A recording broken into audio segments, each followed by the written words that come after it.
Hello guys, আজকে ভাবছি কোথাও একটা যাব, কিন্তু কোথায় যাব সেটা তোমরা দেখতে থাকো ভিডিওতে। আর ইনি হচ্ছেন আমাদের বাড়ির মহারানী মিনু। ও বলছে তুই এখনো যাসনি, তাড়াতাড়ি যা।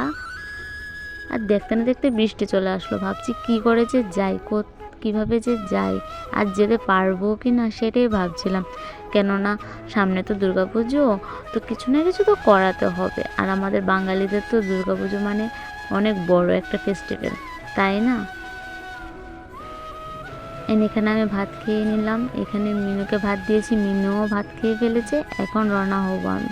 আর এখানে আমি গান শুনতে শুনতে মস্ত মলা হয়ে যাচ্ছি।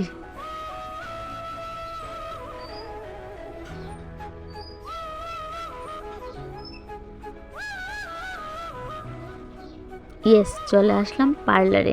এই দিদিটা না অনেক ভালো, এই দিদিটা অনেক রিজনেবল প্রাইসের মধ্যে সব কিছু করায়।